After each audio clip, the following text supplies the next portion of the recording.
Magkano yung kinurakot at sino ang nangurakot kahit piso? Pakibanggit. Kasi sasabihin mo, pwedeng sagutin. Hindi ka namin pwede sagutin doon sa pagsasalita mo ng isang araw eh. Ngayon, sinabi mo, corrupt ang NYC. Pakisabi lang po sa Honorable Congressman Raul Manuel, magkano ang kinurakot at sino po ang nangurakot? Para alamin natin kung sino. Sasabihin nyo, pakicheck, public knowledge naman sa COA yan. Wala nga sinabi ang COA na kurakot ng NYC. Wala nga kaming kahit disallowance o pinapabalik na pera eh. Kayo lang ang nagsabi na kurakot ng NYC. Ang tanong ko lang, diretsong-diretso para sa mga Pilipinong nandito, magkano po ang kinurakot, binulsa at kung sino po ang nagbulsa kahit piso? Pakisabi lang po, sir. Huwag lang kayong magsabi ng kahit ano about kung ano-anong storya sa buhay. Pakisagot lang po yung tanong. Kayo ang nagsabi na kurakot kami. Ang tanong namin, magkano po ang kinurakot, magkano ang binulsa at sino po ang nagbulsa sa NYC? Ito number one, ito na lang, summarize ko. Ang sabi ni Chairman, bakit daw kayo nag-a-accuse sa kanya ng corruption? Sinabi niya kahapon na maliit lang ang budget nila and nag-IOS sila, wala daw proof daw kayo or anyone of corruption. Unfair daw. Mali-mali yung statement niya. Number one, sige, para mainahon. Tapos siya naman Ang sinabi ni Congressman Raul Manuel sa plenaryo ng Kongreso kung saan hindi namin siya pwedeng mabanatan dahil meron siyang immunity doon. Maswerte tayo today, nandito siya present, walang immunity dito, lahat ng sasabihin niya dito pwede siyang filean ng libel and kung meron siyang malicious intent. Number one, ang sabi niyo sa NYC sa harap ng Kongreso, hindi kami makapagsalita, massive corruption and mismanagement. Tanong ko, sir, para makita nila, anong pruweba niyo na merong nagbulsa ng kahit piso at sino yon? Pakisabi ko sino, sir. Thank you. Congressman Raul Manuel will talk naman about that. Thank you. Congressman Raul Manuel.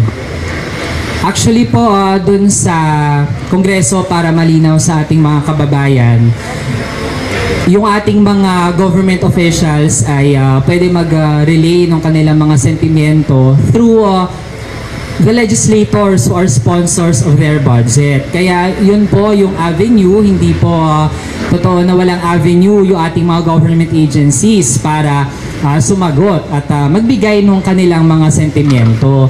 Maybe it's just that mahirap talagang sagutin o ipaliwanag yung mga nabanggit natin sa loob ng Kongreso. Yun naman po ay ayon sa mga findings ng ating Commission on Audit at yun lamang yung hinihinga natin ng paliwanag mula sa komisyon. Dapat hindi ito i-take personally ng ating mga government officials kasi kung government officials tayo, dapat handa tayong sagutin head-on yung mga issue na connected sa ating pagtatrabaho. Ito ay wala pong personalan dito, ano? Dapat lamang ay kapag merong nakita na in line sa paggampan natin ng ating responsibilidad, kapag meron namang basis para sa ganitong mga katanungan, dapat lamang ay masagot ito ng kahit sino man. Ang tanong ko lang, sinabi mo sa plenaryo ng Kongreso that NYC is corrupt. Ang COA nga hindi sinasabing corrupt kami. Yun yung binabase mo according to COA. Sabihin ko sa iyo ngayon, Congressman, magkano yung kinurakot at sino ang nangurakot kahit piso? Pakibanggit.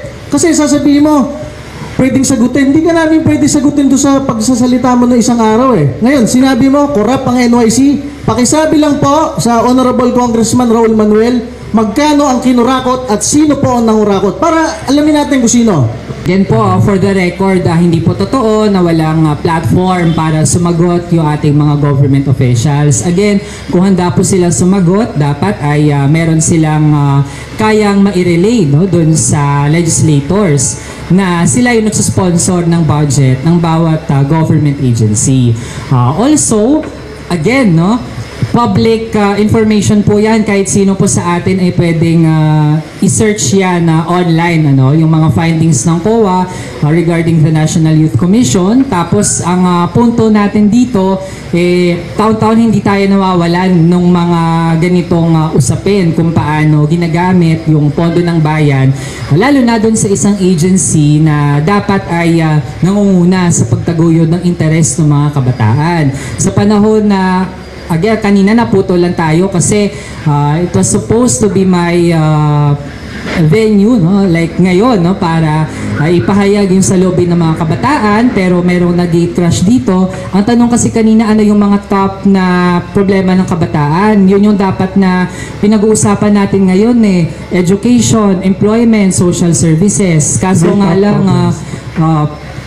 nga lang, edi dahil nga yung NYC hindi masagot yung mga paratang, edi So yung naghahanap pa rin yung tanong ko ng, pa pakisagot, kanilang sino sariling po yung kurakot platform. sa NYC? Ba't sasabihin nyo, pakicheck, public knowledge naman sa COA yan. Wala nga sinabi ang COA na kurakot ng NYC, wala nga kaming kahit disallowance o pinapabalik na pera eh. Huwag nyo sabihin ng COA ang COA. Kayo lang ang nagsabi na kurakot ng NYC. Ang tanong ko lang, diretsyong-diretso para sa mga Pilipinong nandito, magkano po ang kinurakot, binulsa at kung sino po ang nagbulsa kahit piso? Pakisabi lang po, sir. Huwag ito na ba? kayong magsabi ng kahit ano about kung ano-anong storya sa buhay. Pakisagot lang po yung tanong. Kayo ang nagsabi na kurakot kami. Ang tanong namin, magkano po ang kinurakot, magkano ang binulsa at sino po ang nagbulsa sa NYC? Ito ba ho? Dinadivert Sorry. issue eh. Kayo naman ho, ano naman sa tingin ninyo ang top 3 problema ng kabataan sa Pilipinas? Baka pwedeng yun naman ang... Ang kabataan Pilipino, maraming problema. Oh, no, no, no, no.